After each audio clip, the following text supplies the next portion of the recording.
Kia ora koutou, welcome to Shared Lunch. I'm Garth Bray.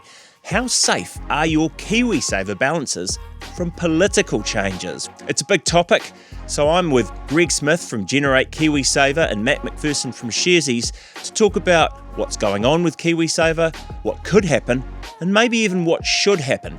Before we get to that, some important information you should always consider when thinking about investing. Investing involves risk. You might lose the money you start with. We recommend talking to a licensed financial advisor.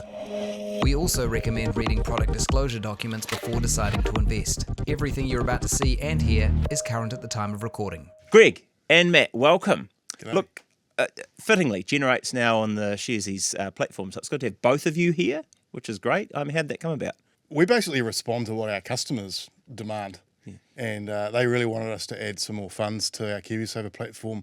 Generate was a name that just kept on coming up again and again for all the right reasons. So The look of love there. Yeah, so much. It's a bromance already. Find a fund manager who looks at you like Generate does, yeah. Hey, look, so we're talking KiwiSaver. And just before we go on, it is great to be partnering with a provider that is passionate about educating Kiwis about their retirements as well. Look, so if we're talking KiwiSaver and what's at stake and what could be, I'd like to do three things if you're up for it, right? Obviously, what you're seeing and hearing in the market, give us a bit of an idea about what's happening out there. Number two, what are the changes that you think are landing out of last year's budget that are really important to note? And also, I guess number three, what are we missing? What needs to sort of go to from there?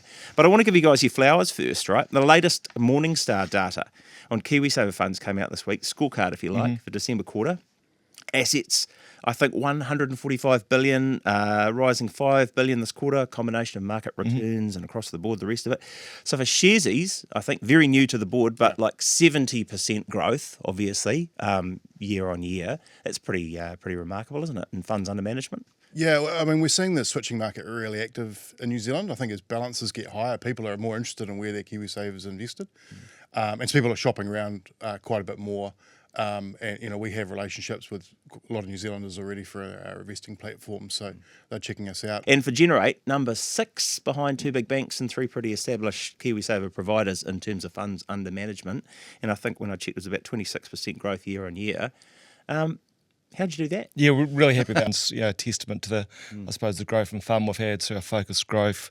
Number 2 over 10 years. It's been top 3 every quarter since it's been eligible. Likewise for the moderate. So I think that sort of really helps. You talk about switching. Our switching rate is around about half of the market. Obviously, it is really easy to switch providers. We've got a really stable investment team and a growing investment team. And literally no one's left. I don't think the CIO has ever had a resignation letter, and they're a great team. So that really helps in terms of delivering those consistent returns. We've seen our own fund grow around 20, as you said, north of 25%, so over 8.5 billion.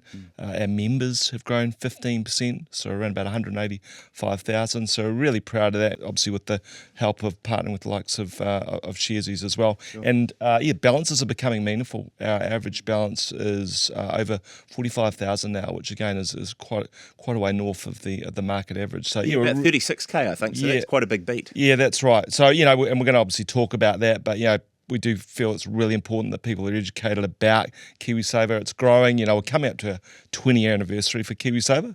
It's been great, but we probably can do more. I think there was a survey saying like 40% of people still don't feel prepared for retirement. So we need to look at, perhaps some more changes there. But really happy with the way it's going. Can we talk a bit about the market as it stands at the moment, Greg? Where are those funds putting that? And obviously it's very varied depending on whether it's a single sector fund or a multi-sector fund, your balanced, your growth or whatever. But just, can you distill it in any way? Are there any big trends that you're noticing at the moment? I suppose, when you're with a fund manager, you're getting expertise, you're getting a diversified fund, so you're not putting all your eggs in one basket. And you're getting someone who's basically in a team, that is spending all their time on this. That is their job, which, should mean that we're getting the returns better than someone literally trying to do it themselves on the side. So diversified portfolios are important, but obviously, and I suppose the other thing that's important is not reacting to noise. And we've had a lot of noise over the last 12 months. It's continued into this year. 12 minutes, it feels like. Yeah, 12 yeah. days There's or happening whatever. happening every minute. You're quite right. Whether it was the trade wars, the tariffs last year, we've had. Everyone's forgotten about Venezuela, but we had that, and then we had Greenland, and then we've had more trade frictions. But it's maintaining discipline and certainly encouraging those looking at KiwiSaver generally. Don't let your emotions dictate what is a long-term retirement plan. We saw that last year. We saw people that reacted, to what happened in April and Liberation Day, that switched plans or did something sort of rash. Actually mostly would end up regretting that sort of 12 months later. So I think, discipline's really important. Doing your homework, obviously, there's a lot of that. Thorough analysis, and just not knee-jerk reactions, I suppose, which it's easier not to do when you're sort of a seasoned professional, I suppose. And I suppose leaving it to those seasoned professionals to interpret, like, what does it mean that the market seems to be switching away from tech stocks at the moment and moving more aggressively at energy, for example, because those sectors seem to be bouncing around. If you're trying to follow those trends just by reading the papers and keeping up with them, you're always going to be a step behind, do you think? Yeah, that's right. I think, sometimes it gets a little bit dangerous with headlines, and it wasn't that long ago, a few weeks ago, that we were all talking about gold. Obviously gold got to a record high of 5,300 an ounce, and we actually had people, when I talk to people at presentations and stuff, going, should I put all my KiwiSaver into gold? Now, it's sort of no trend goes parabolic forever, and we saw that gold, I think, fell around about 20% in one day. It's recovered since, so still down quite a few percent, but it just shows sometimes emotions can dictate things. It's just also like putting all your eggs into one basket with a stock. So we talk about the tech stocks, and we've had the earnings season, which has already thrown up quite a few surprises. We've had some winners like Meta, but then we've had stocks like Microsoft, which have fallen more than 10% in a day. So, and then on the other side, you also got to maintain some discipline around that. Now, just because a stock fell 10%, does that mean it's no longer worthy of being in a portfolio, or is it actually worth taking the other side? So I think that's important as well. When you're with a seasoned professional, what we're also doing is literally putting every stock we're in or potentially looking to get into under the microscope. There's a model backing that, and coming to our own view of what the valuation is there. So discipline, really important. I feel like I've got to bring you in here at this point, Matt, because obviously Sharesies gives people the chance to sort of build their own KiwiSaver and set their own fund. How's that looking at the moment with the volatility that's going on? Yeah, I think the other thing that has come into play in the last quarter, probably more than it has for a while, is the currency as well. So what some people have said is, hang on, I'm looking at, the S&P sort of bobbling along pretty much flat, but yet my KiwiSaver's down. How can this be?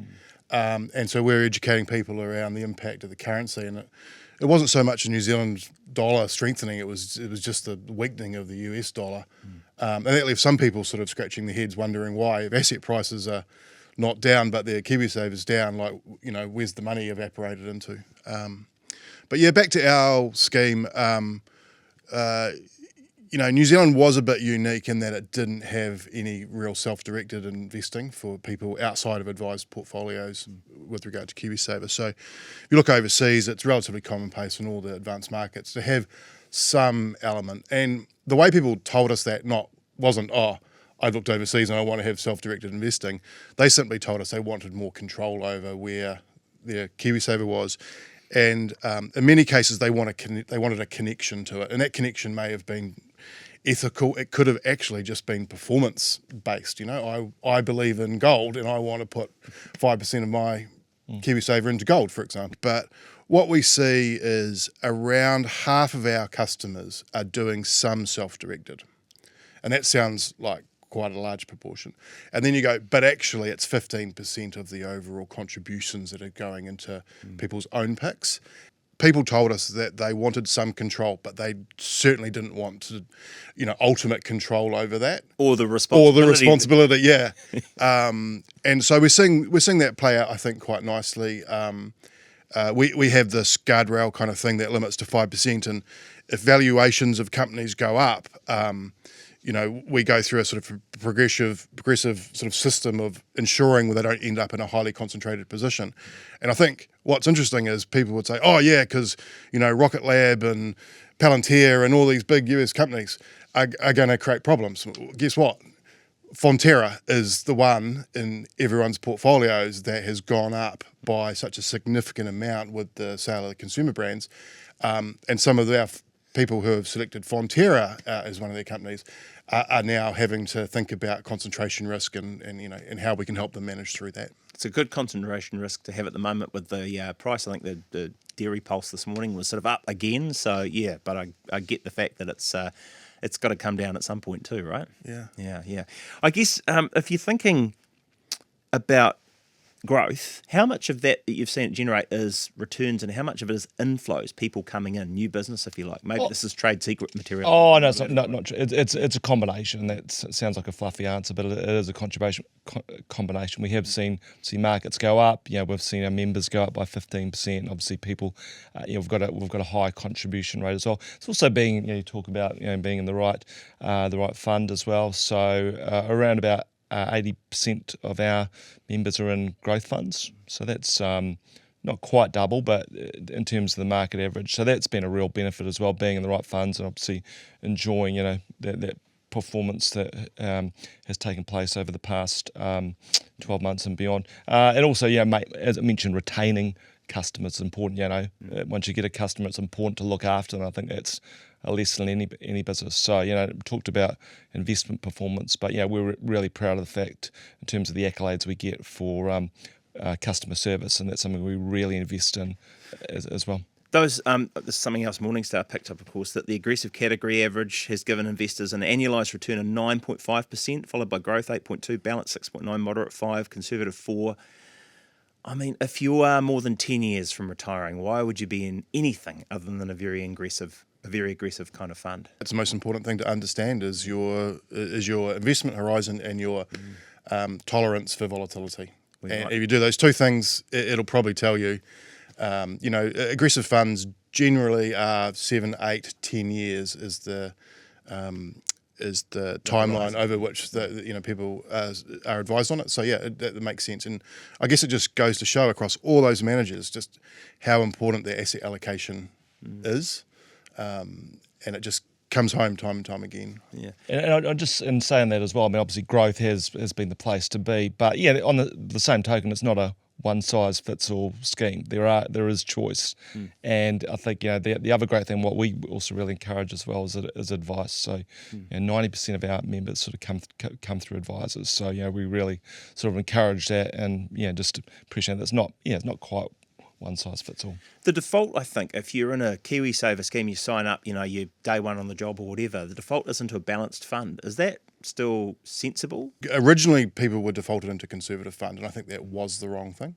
I feel pretty comfortable, especially because when you're starting out, there's two arguments here. One is that time is on your side and you should have the maximum exposure to risk.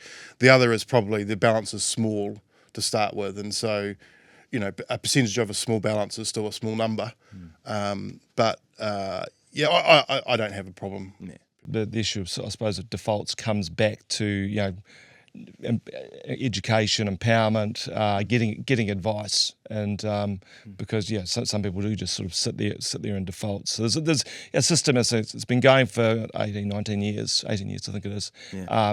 It's been great, but it's certainly not perfect. So I think it's important to sort of, I think more people are becoming aware of that. But there's a lot more to do. I mean, look at more than, I think it's around about 30% or more are still not contributing. So. I just want to touch on fees quickly, because that's something else that I think the Morningstar people picked up. Average fee is around 0.81 of a cent per dollar invested. I think FMA, when they were talking back, reviewing sort of KiwiSaver annually, said it was more like about 0.7. So a bit of a drift up there. People paying more for what they're getting. We've actually been reducing our fees as scale grows, and we don't charge performance fees either. So obviously it's an important thing to look at. But that said, I suppose you get what you pay for sometimes as well. So if you'll and again, this is back to sort of the education and people making their own minds up, and also getting advice. Is are the fees you're paying reflective of the performance and service you're getting on the other side? And that's probably true of anything in life. I think there's been good focus on fees over the last 5 to 10 years, and it's brought them down. However, if you look overseas, 1% is the standard across the world for any sort of investment management. Australia, super scheme is 37 or 38 times larger in volume. Guess what the average fees are in Australia at the moment? 1%. They have come from 1.3 to 1. But they have, that environment is dominated by not-for-profit industry-run schemes that give back to their members, and their fees are around 1%. So I think there should always be focus on fees. Of course, ultimately, performance after fees is what matters.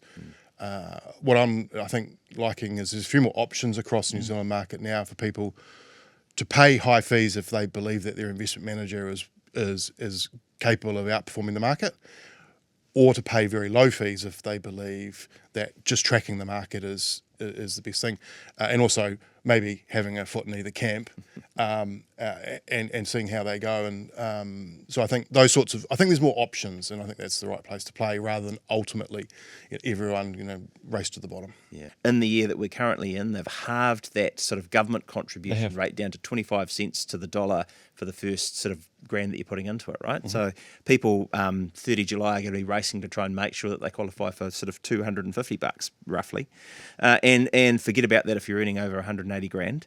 16 to 17-year-olds now qualify for that contribution rate, don't they? And they're lifting the contribution rate. So 3% is the minimum at the moment that you and your employer put in, and they're nudging it up 3.5%, and then 4% the following year. Good moves. Oh, great move. And a necessary move. I mean, as mentioned earlier, we're not as prepared for our retirement, or many of us aren't as we could be. It was a great start. We're 120 billion or so in terms of our scheme. But I think more needs to be done. Obviously, the government's shifting the onus away from them to obviously to employees and that. So it's great that 16, 17-year-olds are being included, getting them sort of on the ladder early, and also increasing those contribution rates. I think it's 4% by 2028. I think it might be. Yeah. So that's really good news. Could we do more? Yes, we probably could do more. I think it's certainly going to be a topic in the election. But and for people, looking at their pay packets are going to be slightly lighter, but not by much, right? So I think if you're earning 70,000, it might be $7 a week. I think I paid more for that, for a latte than that a couple of days ago than that. So black coffee for the win is my advice there. That's right. But look, over time, power of compounding, that could make a huge difference in retirement. It could be tens of thousands of dollars, if not more, and just make people a lot more prepared. But I think possibly more to do in terms of lifting those contribution rates even higher over the longer term. Fair point. I mean, because I guess this is something I picked up the PM's Business Advisory Council. Basically, they were saying in 2000, the 3% rate creates this false impression that that'll do it. And it's not even near enough, is it, really? Yeah, I was going to make that point. Like the first order impact is we need to save more, but the second was this false sense of security that came with the government saying that the minimum of 3%, is people just said, oh, that's the gold standard. That's what we should follow, and we'll be okay. And then you'd hate to sort of fast forward by 40 years and be like, oh, I feel like I, should have been told more. So lifting it, and I guess that panel was saying, hey, you want to look at a plan. It's pretty much where we're at the moment, 3.5 about now, I think 4, but they were pushing it all the way to 5. And that was 5 from employer, 5 from employee, and a little bit more aggressively on the employer to start with as well. Is that what we need to be doing? Yes, I think we should be tracking that way. And of course, you're talking about the compulsory levels as well. You can, of course, contribute 6, 8, or 10. Could it be more? Should it be more? Quite possibly. And you look, and we're probably going to get to it anyway. But if you look at Australia's, 4.5 trillion. They've got a bit of a head start in 1992, but 5th largest retirement pool in the world. But it's been an incredible part of their success story, but also really preparing people for retirement. It's different, the way it's laid out, but it's 12%. So that's night and day versus what we have here.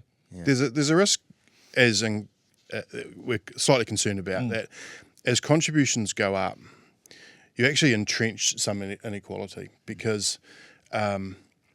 The higher they go, the more chance there is that people will actually opt out. And 30% of working age people today are not contributing, and I think that a lot of that will be due to affordability of the contributions. It's either food on the table this week or saving for retirement. And Food in 20 years' time. Yeah, but some people, the acute issue is today. And as they go up, given the scheme is based on incentives, so I'm incentivized by my employer's contribution, by my government contribution. But if I if I simply can't afford to contribute, I'm going to miss out on those incentives. And I think if we think that just increasing contributions is solely going to solve the problem, I think what you're going to see is the people who are largely going to be okay already are going to get wealthier in retirement, and the people who are largely not okay are actually going to be in a worse position. So there is that risk. Like, I'm not saying it's going to play out that way, but I think we should be concerned about creating a long tail of wealth and KiwiSaver leaving behind that 30% of people who aren't contributing. And certainly, great point. Certainly needs to be a plan. Also, from obviously the employer's perspective as well. And we're not saying it's got to go from 3.5 to 12 in 2 years or anything like that. But a plan for sure. And then for employers, I mean, obviously if you're a small business and you've suddenly got to ratchet up the rates that you're sort of paying, and that's tough as well. So there needs to be something on the other side. So that all needs to be worked out, by politicians and the likes. But are we up for it? Are we really up for it though? Are we really ready to be saying to businesses and to people, you might have to sacrifice some of your salary, you might have to, trim your costs even further and maybe not bump your prices up quite too quickly, thank you either, to try and make this work? Oh, there has to be some sort of tax relief or something along those lines, we would have thought. Yes, there has to be a carrot, as it were. And the carrot with this as well that we got rid of was that initial contribution, right? There was this carrot, this $1,000 that you got for signing up, and that shouldn't we be looking at that? And perhaps in some way for people that are at the start or maybe coming in on a lower salary or whatever, is that the kind of incentive that would trigger it? I'd like to kind of go up a level and think, is incentives the right thing to do? Right. Or is entitlements or compulsion the right thing to think about? So make it that everybody has to be in, but give them some choices as well. Look, there's been a few things bandied around. One idea was like a rising floor of compulsion, that as you enter your first job for the first time, you get opted in, like you do already, but you didn't have the ability to opt out. Right. And so, the argument's always been, well, I'm 55 or 60 years old and I'm working and you're making it compulsory and that's not fair. And I agree with that argument. But for people entering the workforce, like, why not? Respecting the argument about employers' costs going up, should that remain an incentive for me to contribute, or should that become compulsory for employers to contribute? Because you've got this total remuneration picture at the moment where people are effectively paying the whole lot themselves, right? So and I think that needs to go, and those people might be affected if contributions go up. But big numbers of people, though. It's half of employers doing it. Not for everyone, obviously. I think a lot of the... So that's effectively, just in case anyone missed that, that's where an employer says, hey, look, we'll basically gross up our contribution into your salary. So, we're giving you a good salary, but you're going to cover the whole lot you of have the to put your own contributions aside. I think there's been... you said, are we up for it? So, the first major policy announcement or the first few major policy announcements of the election cycle all had KiwiSaver at their heart. So I think people clearly are up for it because they would have tested these with people before they came out and did them. The focus groups and the people sitting around drinking some bad dry white wine and kicking around the words here. Yeah, and there's been a lot of comparison to Australia, and I think it's great to compare to Australia because they are a great system. But I read the other day, the New Zealand retirement savings system is actually more equal. So equality is higher in New Zealand than it is in Australia. And I think equality is another angle to look at. I think what that means is we're all equally as worse off compared to Australians. But in Australia, the system is quite different. The super is not universal. And they create their wealth out of compulsion, out of capital accumulation over many years. And we don't. We create most of ours out of paying taxes and then having that paid back in New Zealand super. So that could be the quid pro quo. We sort of say, hey, look, we are going to make a more generous plan, but maybe super isn't for anyone. Crikey, good luck getting that past Winston Peters for start, or any number of political players. But is that the kind of grown-up conversation New Zealand needs to start having about how we actually look after our future and the balance of where the retirement income comes from? Yeah, I think so. But also going back to the education, you mentioned, younger people not contributing, they're not worried about retirement. They're probably thinking about going on their OE or whatever. Fair enough. I mean, it's hard to imagine the value of that extra 20 or 30 or 50 or $100,000 when you're over 70, when you're actually thinking about, whether or not I'm going to go to the pub this week, next week, and the week after. Yeah, exactly. But not having that pint and or maybe still having it, but also putting aside that the $7 a week or whatever it is for the KiwiSaver is going to make a huge difference. I think it's a bit about, and look, there's no perfect solution, and yes, there are differences with Australia. I think overall the schemes work pretty well. That actually they have voluntary contributions and effectively have the gross up scenario that you're sort of talking about. And I think that's actually worked pretty well. It's also worked really well in other countries. I think of Sweden, Switzerland, that also have sort of compulsory schemes. So I think we need to have that conversation. I think we will have that conversation the closer it comes to election, in addition to all the other stuff like cost of living and capital gains as well. But I think it is really important. And it is going to be a stepping stone process. It's not going to happen in the space of 1 year or 2 years. But what is the destination? We've had almost 20 years. What does the next 20 look like, and how's that going to leave us placed? And I guess through that period, we also saw a period where house prices were all over the place, but they seem to be flatter. The growth, everyone tells us, is not there. The whole premise really was that you would get a pension and you would have a house that was paid off, and between that somehow you'd be mostly fine. And now we're saying, no, increasingly you need to save for your retirement KiwiSaver. So are those, how is that balance shifting? Obviously the government pension we've talked about, the value of sort of your own personal savings and property and so on. Is that going to fall away as people focus more and more on KiwiSaver? I think there's been a bit of a wake up call. Obviously, it's almost been the default pension scheme, hasn't it? Yeah, but get on the housing ladder, which is obviously increasingly tough. And a lot of it's becoming almost a dream for some. But we've seen a real sort of weird picture over the last sort of 5 years or so. We had obviously house prices incredibly volatile, and then the housing market went bananas because everyone thought it was, well, not everyone, but a lot of people thought it was a great time to buy a house. Someone said it to me at a barbecue. I said, why is that? Oh, because interest rates are so low. Okay, alrighty. And then obviously we had the wake-up call after that, and we've had the housing market, various commentators said it was going to be good last year. It wasn't. Some are a bit more conservative this year, but our property market, it's still expensive. It's really expensive. You look at it compared to other countries in the OECD. There's a reason that auction clearance rates are around 40% at the moment. It's tough. It's a buyer's market, but prices are still high. So I think that we talked about parabolic moves before, that sort of sure bet of the property market going up 5%, 10% each year. That's, let's say, gone completely, but I think it's been a real sort of wake up call, and people need to think that it's not necessarily going to be about having their house price double over the next sort of 10 years. It's going to leave them comfortable in retirement. Giving you a bit more space to have a conversation about KiwiSaver. Exactly. Did we get it wrong calling it KiwiSaver? It's not really saving, it's investing. Yeah, we got it wrong. I guess Kiwi Investor sounds a bit weird, because Kiwi Investor sounds like some guy in a suit maybe, or I don't know, but I'm just thinking. But I get it. KiwiSaver, it's kind of got magic, but it's misplaced, isn't it? I think it is. I think it is slightly. I was working a long time ago at KiwiBank when it came out, and people genuinely thought it was a savings account at KiwiBank. So they would ring us and ask us questions about their KiwiSaver that may well have been sitting with Generate, maybe not at the time because they weren't there, but but look, hey, it's a brand now. It's a very strong brand. It's a great brand. So there's no way you'd mess with that brand at this stage.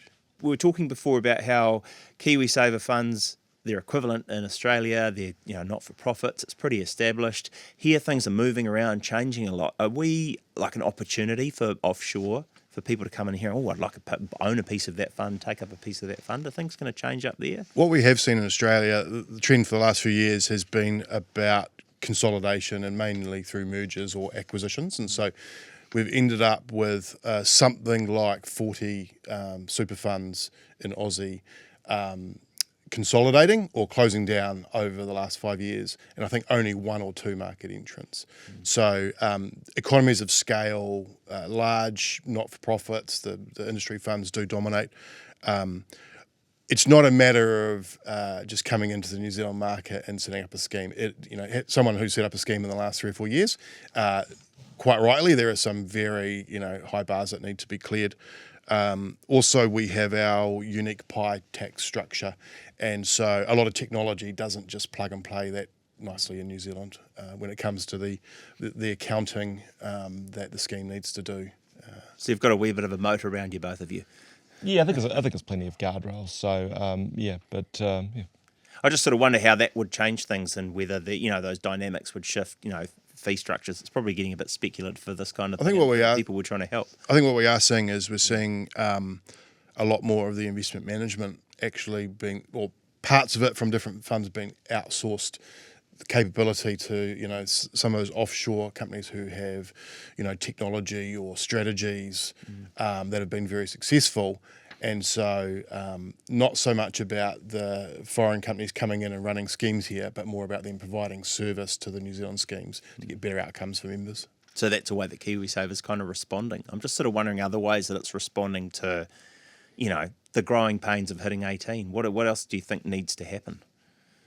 Well, I think the contribution rates need to rise over time. The issue of compulsion needs to be looked at. I think we've got plenty of choice in the KiwiSaver market in terms of providers, and I think there's enough tension there to ensure that firms sort of I won't say kept honest, but kept keen. Kept keen. Yeah, that's so. Yeah, I think there's plenty of competition there. There's plenty of choice, which is great, and that's going to compel the firms that are involved to do better and strive to do better. There's also a bit of not collusion, but and not camaraderie either. But provider firms are sort of working together as well. We're having partnerships and looking to sort of work together for the greater good. So I think that's really encouraging as well. So what do the KiwiSavers themselves need to do to plan better? I think educate themselves is probably the best thing you can do. Get advice is probably the second thing, and just become more aware of how important it is. It's not just an annoying sort of 3.5% deduction each month or each week from your pay packet. It's something that's going to set you up a lot better in your sort of golden years, as it were, and allow you to live out a sort of the retirement that you deserve. There's another group too, which I think we can't forget about, which is self-employed. New Zealand's a country of small businesses, largely, and with the halving again of the government contribution, and it's like, well, now I've got to do the admin of putting in $1,000 a year in, and for that I get $250. I think if we're not below kind of the level at which that's an incentive, then we're very close. And I think if you look at again some other more mature markets, there's this obvious opportunity to use tax deductibility for self-employed people, so that you're encouraging self-employed people to contribute for their retirement savings, and in return they're receiving some deductibility from their, as a business expense, their own super. And you have to put caps on it, and there's a few other rules and things that need to come with it. But that's another group that I see. I think KiwiSaver is very successful as a middle income retirement saving strategy. And then you go, okay, well, we're not going to worry about the affluent people because they're always going to be okay. But we're concerned that it's not a broad-based scheme that's going to help people towards the bottom, or people who are self-employed. I think those are the two groups that it's not really serving very well. Matt McPherson from Sharesies, Greg Smith from Generate. Thank you. We'll make sure that the finance ministers and their opposition spokespeople see this so that they can take it on board, hopefully. They might cut this from the broadcast. I don't know how political we get with these things, but it's really important to think about this stuff, so I really appreciate your time here today. And thank you for listening, for watching, however you've been taking this on board. Kumatu, that's Shared Lunch for this week.